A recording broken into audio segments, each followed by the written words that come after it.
You are listening to the Scars and Guitars podcast and syndicating for the A-List Online.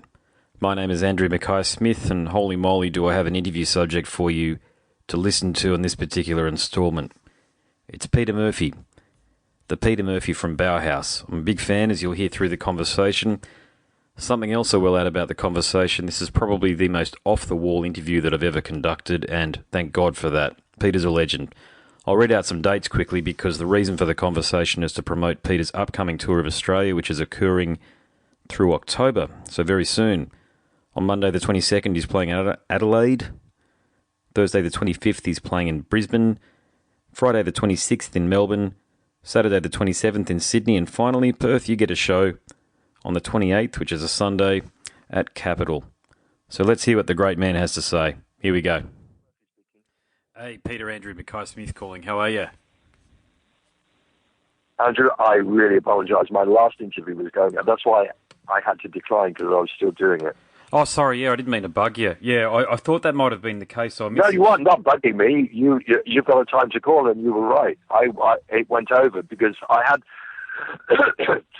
four of them, and they all went over a bit, so it all amounted to 20 minutes over overall, such I cut into your time. So you've got 4 seconds.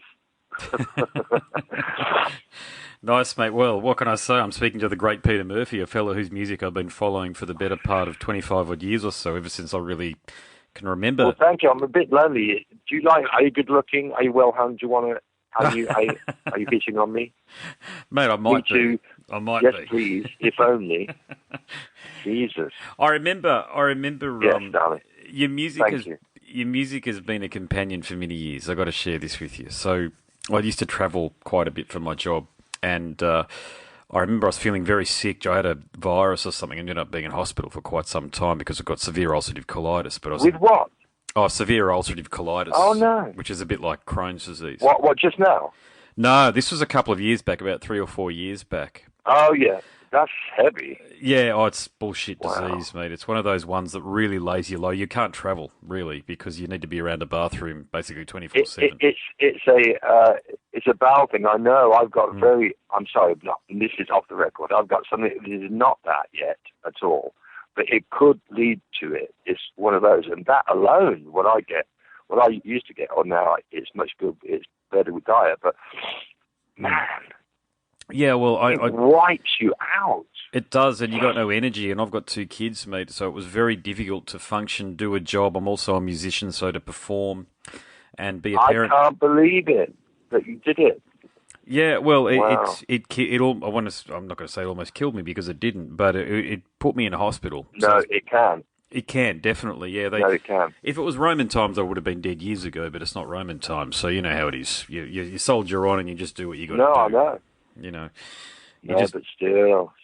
But I remember. I was in this hotel room in Cairns, and it certainly wasn't the first time I'd seen the video to Ziggy Stardust that you did. But I remember just to what? To Ziggy Stardust? Yeah, to the video clip that you did there for the David Bowie song, and I think because my body started to put me into a bit of like an alternative state, I suppose you'd call it. I started to transcend a little bit. And I felt like I was in the video clip with you guys, because it's quite an impactful video clip. That one there. It's one of those video clips where there's a lot going on. It's very engaging. It's a visceral video, and there's a lot going on there. And I actually had one of those experiences where I hadn't taken a drug or anything like that. Please believe me. But I was in this. No. I was in this hotel room. The body itself, and we do have a spirit, and once the body is rendered a loop out, we start to move into that space, and that's as much part of existence as anything. It's just that most of the time we're not seeing it or not wanting to see it. Anyway, no, we don't. You're right, but it's, if you know Queensland, where I'm from, Cairns is in the tropics, so it's bloody hot. It's like being in the Philippines. Hotter, probably at times. Yeah, and so you get this. Is that more inland? No, inland. No, it's right on the Great Barrier Reef. Actually, it's it's not the gateway to the Great Barrier Reef, but it's one of the tourist towns up there. And I used to run I was Australians, amazing. amazing. Yeah, it's a Yeah, funny country. It's the oldest landmass above sea level in the world. So that's why it's so flat. it's amazing. It's amazing. You know, it's Yeah. got and So, well, it just started. It was just a transcendental experience because I was feeling really sick and I knew I had to get home to well, Brisbane and I had to fly. So, and I was watching your video clip and I felt like I was a part of it. And consequently, whilst I was in hospital, I well, started really re-engaging with your music again, listening to it, and it was quite a worthy companion as I got better. can I just stop you there and can you pause there and please carry on? Sure. This is what music is like. I mean, from music, I mean, you're talking about an actual visual, but audio-wise, this is where it takes us. It connects more to the abstract, the spirit, not the soul. The soul, feeds off the spirit. But however, we're taken into our own imaginative space with that music, right? So that's what I think music does anyway. Anyway, It sorry. does, yeah, it does, but it's got to be in the hand of an artist who knows what they're doing, who has a Well, of finer course, sense of appreciation. down to who it is. Yeah, Absolutely. and you're one of those artists. You're one of those artists that will in my view, is like Bowie, like some of the jazz greats, Peter Murphy and Bauhaus will transcend it. I'm not blowing smoke up your ass by saying this. I hope you don't feel that I'm doing that just because I'm talking. No, you're to not. you, Thank you very much. That's a great compliment. My bass player once said, "This is like what's his face? Oh my God, I've forgotten his word. It's typical me, What's his face? Miles Davis.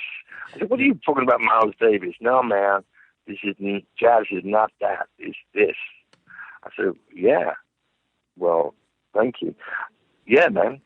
Yeah, it's one of those things. Music really needs a deft hand to bring its vital palette of colours to life, and you have that deft hand. And I'm sure you've heard all of this before from fans, but it's really rare. Not as well spoken.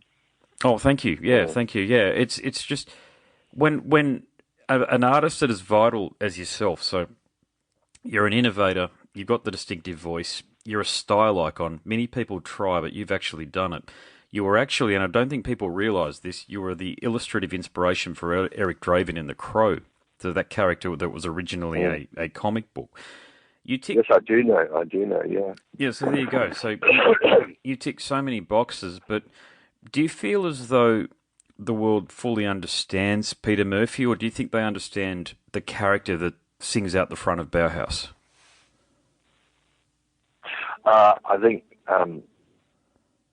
people would have naturally moved over to me, followed me, since my first 3 years with Bauhaus, and accepted that Bauhaus has apparently had some seminal spark to it, and I could go on about it, but like you say, it's difficult for a Brit to like an American does, to formulate his own CV and describe himself in a way that is like almost so overblown, it's ridiculous. But the secret is not to aim towards doing that, but being it. And so affectation and inspired towards X is one important stage, but is understanding what that is. And this also then, as you're talking about, reflects quality of ability or sus or discernment as to what that might be. All the great actors or anybody who you just go, you just look, you just watch. Yep. There's no, I want to turn up. People must turn up at a show and just not be, oh, well, there they are doing that. Ziggy there, that's it. Oh, isn't that great? Oh, that's what he looks all right. Let's see that. No, they just still got to go, Yeah. It's that moment where the actor is not an actor anymore. Where King Lear, there's a film called The Dresser. I don't know whether you've seen it. Oh, I haven't. No, I haven't yet. No. Here I go. Whatever, the lead actor, he's a Second World War actor, with his own theatre company of about 9 people that he's travelling, touring around England, and he's the thespian. He's the lead actor, and he's exhausting. I mean, it's like brilliant film. And in the end, he drives everybody mad, really. And his dresser, he drives his dresser completely mad. I mean, he's completely like fucking neurotic, like brilliant and marvelous and decadent and sort of exhausting, unbearable. But there's a point, and it's on the night of his death, actually. He goes on and does Lear again, King Lear. And the death scene, everybody stops. And it's Lear, you know what I mean? But it's him. Yeah. And it's just love. There with him, it's deep humanity through whatever means. You know, Picasso, Dali could do it by charging a bull. Whatever. He'd say, Dali, I am Dali. And he'd say, I am Midas. I make a line on a canvas. It is Dali, and it will rain gold. It would, you know. It's not aiming towards wanting to be, but somehow having a discernment of what that is, what being is, and then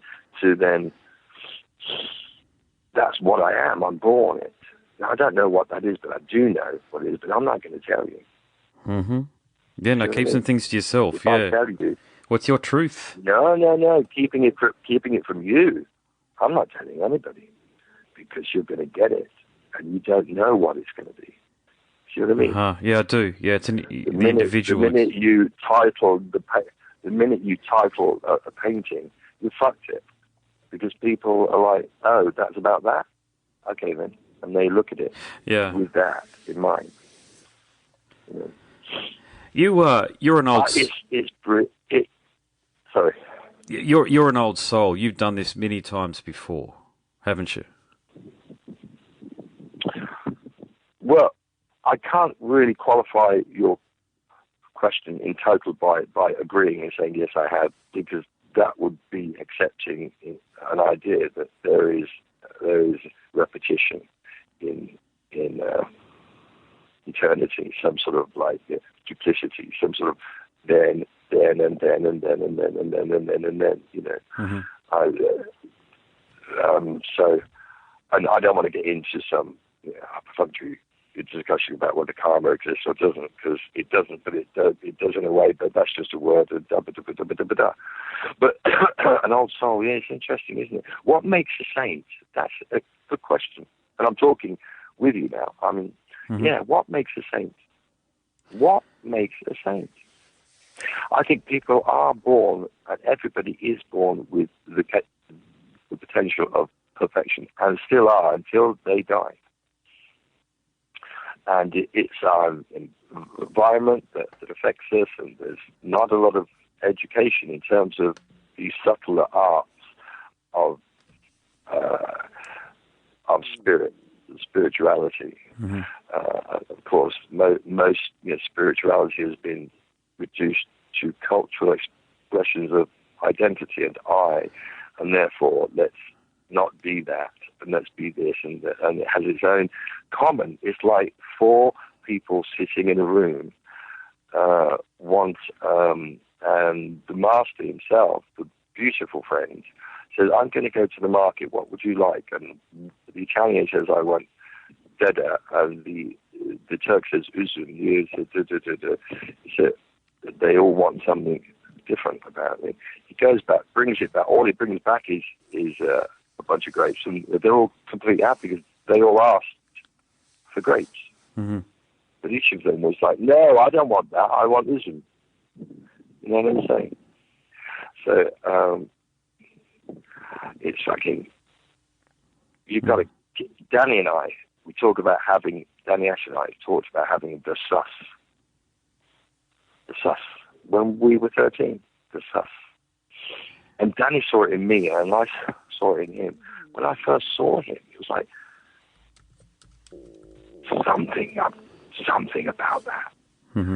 And when he saw me, it was great friendship, but it was more so some kind of recognition that was not known or spoken, but that manifests later of what it was. But it's but of course, as it turned out, that is just an old gay disco DJ, and that's basically. But I've made it. I'm joking. Yeah, have you thought about writing a book? Yeah, I have, but it would be too obtuse. I don't know whether anybody would get it. I don't know. I do. Have you thought about writing a biography? Not at all, because there's so much more than what one could say. So you're thinking all that exists is a bunch of shapes, timelines, gossip, and opinions, which is not really that. But yeah, I mean, it could be. Yeah, I mean, I should. I mean, I just have to turn it on, honestly. And I'm so my wife I drive her crazy. I just have to sit and do it, and it comes out. It just happens. It's like songs, and I can't be bothered. I just want to go and have a swim. Yeah, well, I think you've had an extraordinary career, and I think you've got a lot to share with people about what's happened to you through your career and the wonderful music you've made. So I think a lot of people would like to read that. That you said that has really given me encouragement, actually. I think it might be worth something. Well, I think in this day and age, where icons, genuine icons like yourself are rare. So people who have performed, become a musician, created art because that's all that they were going to do with their lives anyway, regardless of whether they were in the spotlight of fame or otherwise. That's rare. You're one of them. Mm-hmm. And you... Thank you very much.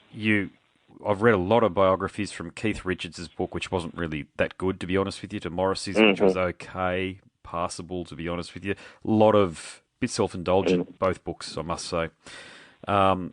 But I can't help but feel both of those artists, and I won't ask you to comment on this, is my opinion, they found fortune in the fame. I don't think you've been like that, though. I think that you have been connected to your muse, and you've really held that connection sacred. And for people to hear your inner monologue, for you to share that with people would be a wonderful gift.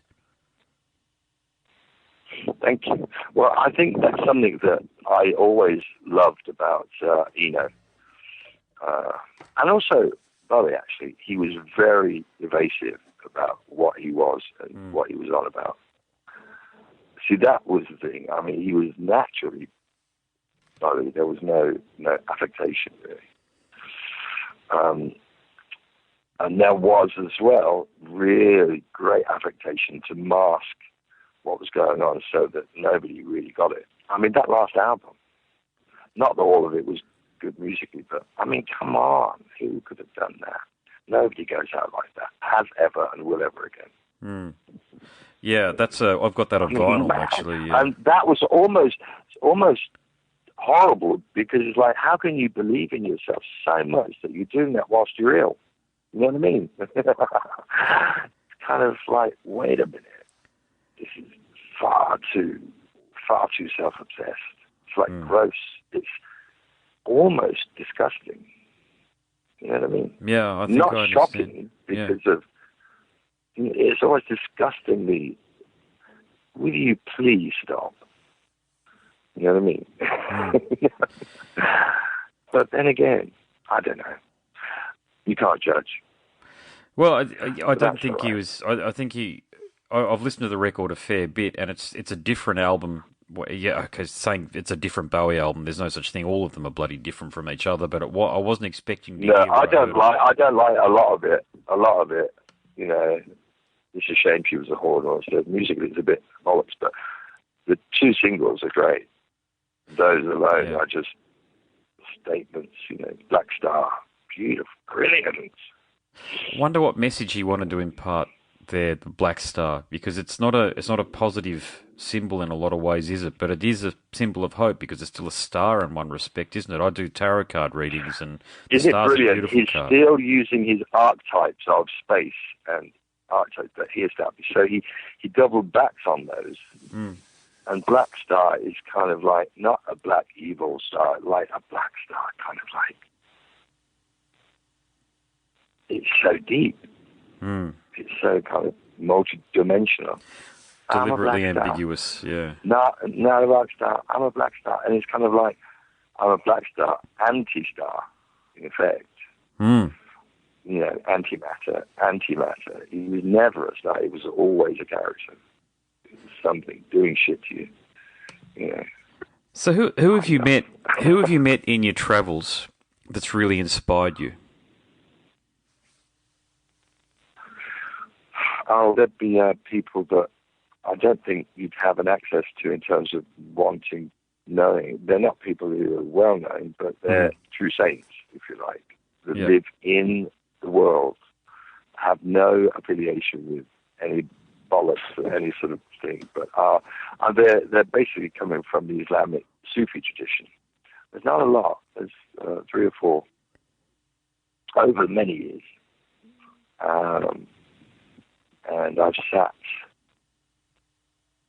with them for many a night, an evening, and wow, shit that's going on, shit that's being whatever. So I can't really voice it. I could. That's what I could write about. One aspect of it will be a big tome on that, about true service, about true sainthood, and what and true humanity, and the highest saint. If I were to go to him and say, "Do you have a question?" and I said to him, "Yes, I have to leave what I do. I'm this icon. I'm hurting people. I'm influencing them. It's potentially really bad, dangerous, evil, if you like." He said, "What do you do?" I said, "Well, I make records," and he said, he would say, "Ooh, perfect. Carry on." He said, "Travel the world around and around and always come back to me," pointing to his gun and his heart. And you go, "No, but I wanted prayer beads, and please don't say that. Don't worry if you're frightened. Come and live here with me." That will be a saint. And wherever you go, I'm with you. Come on, we hear that a lot. But man, there's proof.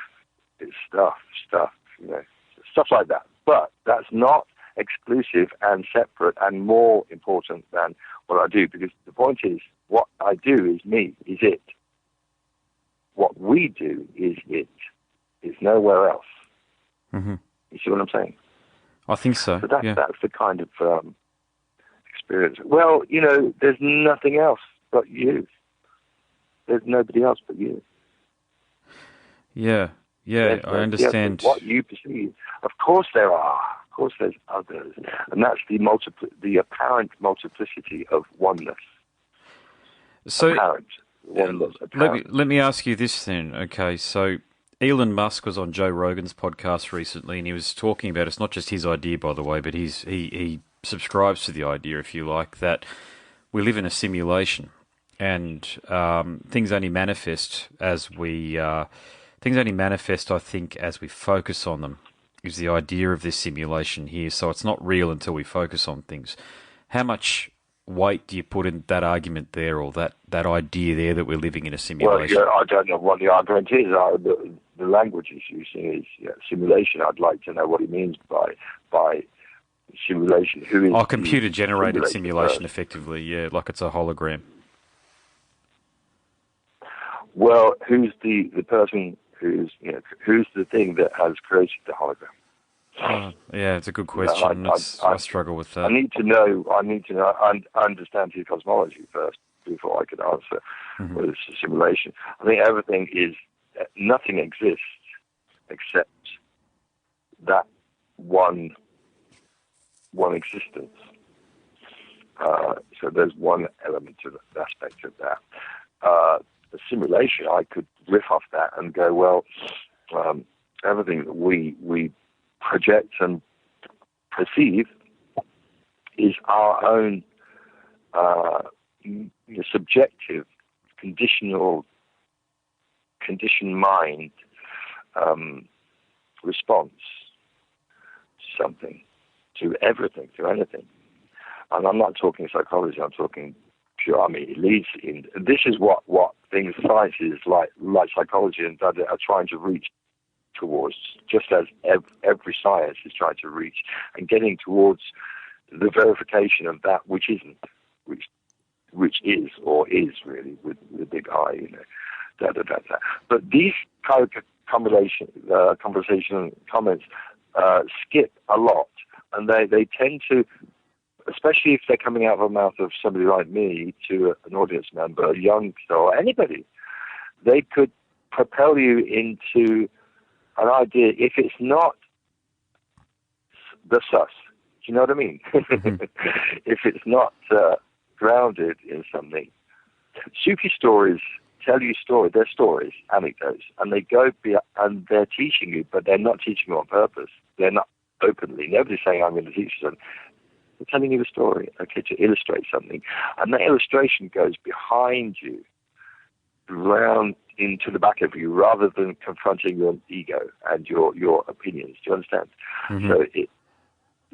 So the conclusion just goes, oh, and you're there at the point of which is being taught, rather than being an observer of an idea that one then analyzes and then forms an opinion about or not on these influences, because that just remains at the realm of opinion and the circulation of the speaking ego of me. I believe this. I am this. I am that. Oh yes, well I don't think of that. So the idea of the reason I would ask of this chap what his meaning of simulation is only in order to understand him, not to counter him. Mm-hmm. Yeah, but I can answer that question. Okay. You know what I mean? Yeah, I do. Yeah, I understand that. The answer might completely destroy it, but that's not in a negative way. It's just it evaporates, and it would. So it's da-ba-da-ba-da, you know what I mean? Mm-hmm. So right now I'm talking, and what I'm saying hopefully will have an impact. It is on you, and you have one on me. So, but I'm the one talking, and so I'm aware of that station, and I'm very clever. I'm so you are clever, indeed. You wouldn't. You have no idea what's coming, and no idea what I've just told you until about maybe next week, when you go, what the fuck? And then base it down to, I'm coming on tour there. I'm going to play a show. I want you to walk out with wet legs. That's enough. Goodbye. Or moist. See how we go. I'll definitely be there, so I hope that happens. So my next album is called The Moisturizer. No, Moisturizer. Moisturizer. Hey, what do you think of this thing? I don't know whether I should call this tour Moist. Moist. Moist and the Moisturizers. Yeah. I think they'd have to listen. People would have to listen to this to understand the meaning behind it. They might just think it's another suitably cryptic Peter Murphy title out there for people to wrap their ears around. Well, one aspect is one postfix could be between the legs, one of them, and then others moist. All right, listen, I've got to go because I've got somebody else going to call me. All right, mate, no worries. It's been fantastic to chat. Thank you so much for making the music you have. Thank you very much. You. Come to the show. I will do. And say hello. Thanks, mate. Bye. You have been listening to the Scars and Guitars podcast series and syndicating for the A-List Online. My name's Andrew Mackay-Smith, and that was a conversation that featured the one and only Peter Murphy from Bauhaus. Thank you so much for listening.